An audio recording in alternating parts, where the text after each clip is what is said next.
El Marc vuelve a ser museo de referencia internacional al albergar en sus salas la exposición El Tesoro de los Bárbaros, en colaboración con el Museo Histórico del Palatinado de Spira, Alemania. La exposición El Tesoro de los Bárbaros muestra al público una parte destacada de los importantes fondos que custodia el Museo Histórico del Palatinado, uno de los museos más visitados de toda Alemania y de gran prestigio en Europa, por las tareas inherentes a toda institución museológica, como la preservación o la investigación de sus colecciones, y por el desarrollo de una amplia oferta cultural ampliamente respaldada por la gran afluencia de público.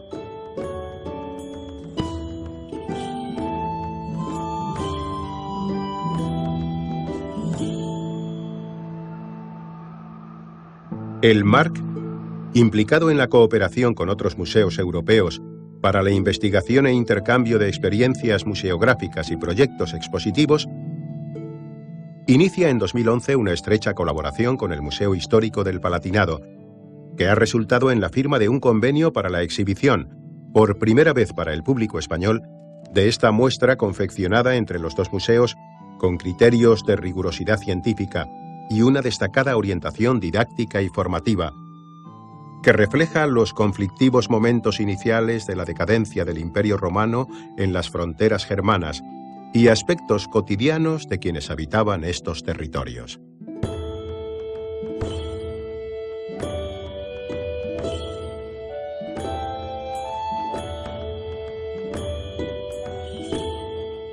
Las piezas que se muestran en la exposición, que puede visitar en las salas permanentes del Marc, entre las que abundan las metálicas, amplía el conocimiento del mundo romano para el gran público, pues proceden de un territorio con unas circunstancias políticas e históricas diferentes a las que había en el siglo III en las tierras de Alicante, y también por el buen estado de preservación que presentan los restos hallados bajo el Rin.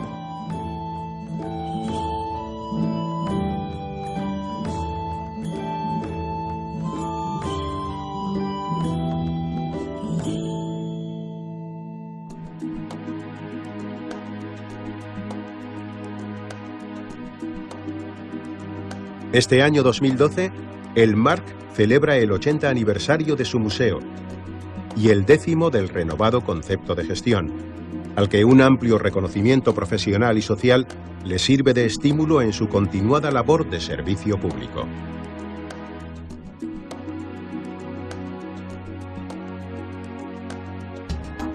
Por su parte, el Museo Histórico del Palatinado de la ciudad alemana de Speyer es, sin duda, un claro referente en su país gracias a su gran dinamismo y orientación didáctica. Dos museos que unen sus esfuerzos para mostrar al público español por primera vez el espectacular hallazgo del Tesoro de Neupots.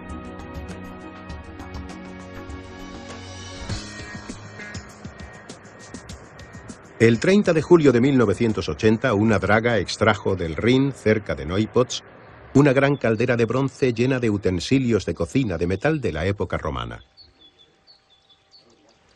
El tesoro había permanecido oculto en el lecho del río durante casi 1800 años. Antes de que regularan su curso en el siglo XIX, el Rin describía meandros a través de llanuras aluviales y bosques.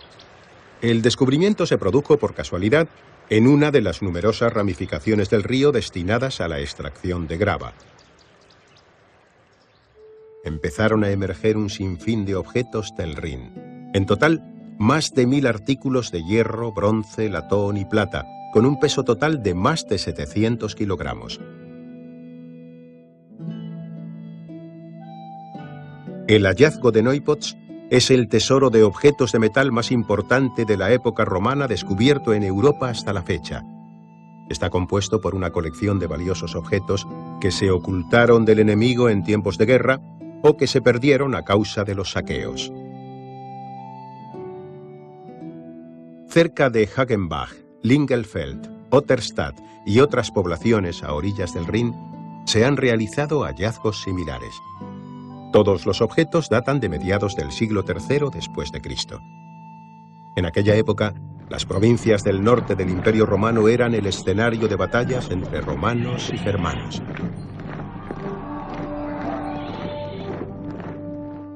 El año 260 marcó un hito en la crisis del Imperio Romano, debilitado por la inestabilidad interna y las presiones externas. El Limes Renano constituía la frontera norte del imperio. Poco antes del 260, una gran parte de las legiones romanas que estaban destacadas allí fueron movilizadas para sofocar conflictos en el este del imperio. Los germanos aprovecharon esta situación para formar grandes tribus a partir de numerosos grupúsculos dispersos. Los francos en el norte de Germania y los alamanes en el sur. Así pudieron cruzar sin trabas la frontera apenas vigilada e invadir las provincias romanas. Un autor contemporáneo describió los saqueos. Los bárbaros están arrasando toda la Galia, infringiendo los pactos de paz en las fronteras, animados por la convicción de que nos retienen retos mayores en países lejanos. Francos y alamanes atravesaban la frontera y cometían actos de pillaje en busca de alimento, utensilios y objetos de valor en extensos territorios de Germania y la Galia. Los germanos avanzaban libremente incluso junto a baluartes romanos y campamentos de legiones como Estrasburgo, ya que la mayoría de las tropas se habían desplazado al Danubio y a Oriente. Una vez con su botín, los germanos emprendían el regreso a sus lugares de origen a través de la extensa red de vías romanas, sin encontrar apenas resistencia. En la primavera del año 260, Póstumo, gobernador de Germania Inferior, logró recuperar bienes saqueados a una tropa de francos y los repartió entre sus soldados. Pero el emperador los reclamó para sus arcas, lo que provocó una revuelta. Póstumo fue proclamado emperador por sus tropas y fundó el Imperio Galo.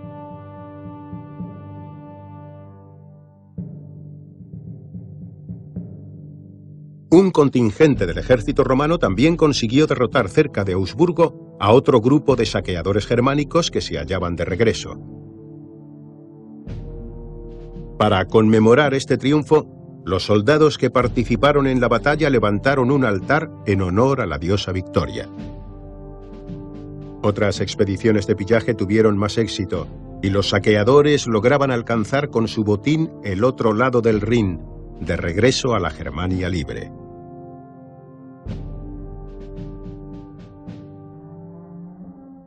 En su territorio, comprendido entre el Rin y el Elba, los germanos vivían en granjas aisladas o en pequeñas aldeas.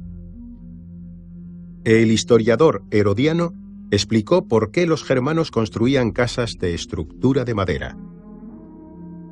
No tienen recursos para extraer piedra, ni pueden fabricar ladrillos cocidos, pero sí bosques que les proporcionan madera en abundancia, que trabajan y montan para construir sus casas.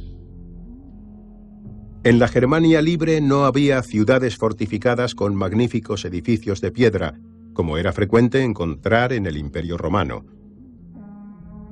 Los romanos consideraban que los pueblos germánicos, amantes de la libertad, eran incivilizados y barbáricos.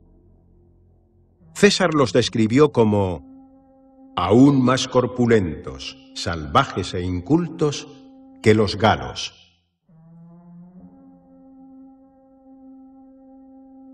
Representaban a los germanos como hombres altos y barbudos con pantalones. De repente, las tribus germánicas de pequeños granjeros tenían ante sí un avanzado y poderoso imperio romano, cuyas riquezas parecían quedar a su alcance al haber dejado desprotegidas sus fronteras. Sufrieron saqueos de los bárbaros, sobre todo los pueblos rurales y los santuarios hasta el sur de la Galia.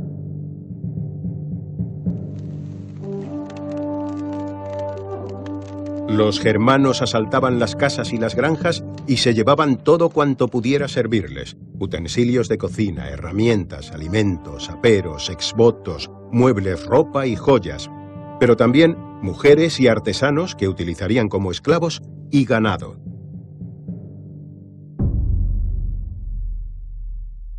Los materiales orgánicos, como las telas, la madera o los restos humanos o animales, no han resistido el paso del tiempo. En cambio, el metal sí. Por eso, gran parte de los objetos hallados en Neupots son de hierro, bronce y plata. Estos metales eran especialmente apreciados como materias primas en la Germania libre. Los saqueadores se apoderaban de herramientas y utensilios de cocina para su uso propio, tijeras esquiladoras y cencerros para la cría de ganado, aperos agrícolas como guadañas y ganchos, herramientas para la forja como tenazas de herrero, martillos y yunques, utensilios para trabajar la madera como hachas, destrales, barrenas y sierras, sofisticados dispositivos como candados para baúles y puertas, así como numerosos utensilios de cocina, como grandes calderas de bronce con varas de sujeción suspendida o trípodes de hierro, y cucharones y sartenes. Encontramos las piezas más refinadas entre el servicio de mesa de metales nobles, como por ejemplo el jarro de Minerva con un relieve de la diosa en el asa. Su uso continuado dejó claras marcas de desgaste. Las fuentes de plata para servir los manjares, los pequeños boles para salsas y las cucharas formaban parte del servicio que decoraba la mesa en los días festivos romanos. Otros recipientes nos revelan algunos hábitos de los romanos. El vino se especiaba con hierbas aromáticas en una vasija grande, se mezclaba con agua y se filtraba antes de su consumo, ya fuera con un colador fino, combinado con el cazo adecuado, o un recipiente de media tapa que también se utilizaba para la mezcla. Un tamiz en la boquilla retenía las partículas sólidas del vino especiado a la hora de servirlo. Algunos objetos de metal como placas votivas de plata, ofrendas a los dioses, así como vasos sagrados y ornamentos sacerdotales, proceden de santuarios rurales.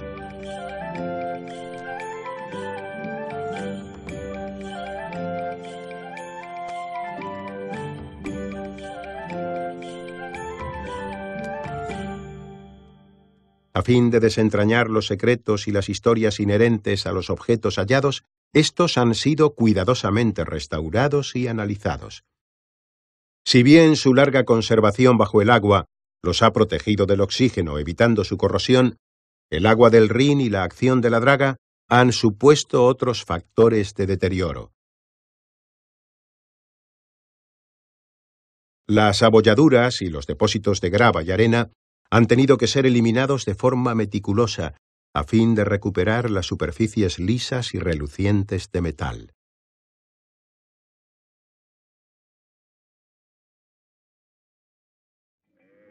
Una vez satisfechos con su botín, los alamanes emprendían el camino de regreso. Para evitar que los romanos les dieran alcance, se dividían en grupos, se repartían el botín y a veces cortaban los objetos de plata. Los bárbaros recorrían primero las vías romanas bien comunicadas, y una vez en el Rin, cargaban su botín en gabarras y balsas para salvar esta frontera natural. Pero los romanos estaban al acecho. En la antigüedad el Rin ya era una vía de comercio importante y contaba con una estrecha vigilancia. Probablemente los romanos sorprendieran con sus rápidos barcos de guerra fluviales a los germanos que volvían de sus incursiones. Rodeados por los romanos, las balsas acababan zozobrando y el botín caía al fondo del río. Tal vez los romanos recuperaban una parte, o tal vez los germanos conseguían huir con algunas piezas. No todas las expediciones de saqueo acababan de vacío, tal como demuestran los ajuares funerarios en territorio germánico. Era una señal de prestigio llevarse a la tumba objetos de los saqueos al Imperio Romano, y así lo hacían los líderes germánicos. En la sepultura del príncipe de Gommen, aparte de ofrendas autóctonas, también se hallaron piezas romanas, entre las que destacan vasijas de metal y vidrio de gran calidad. Asimismo encontraron un trípode romano, una gran caldera de bronce y algunas monedas. Y habían transformado una fuente de plata romana en un escudo.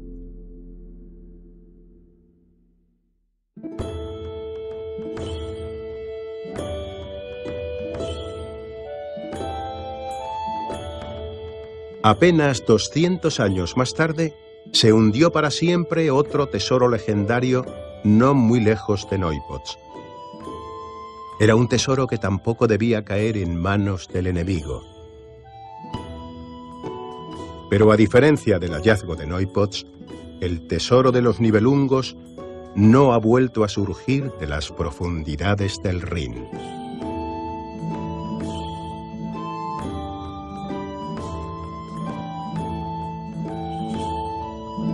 El tesoro de los bárbaros.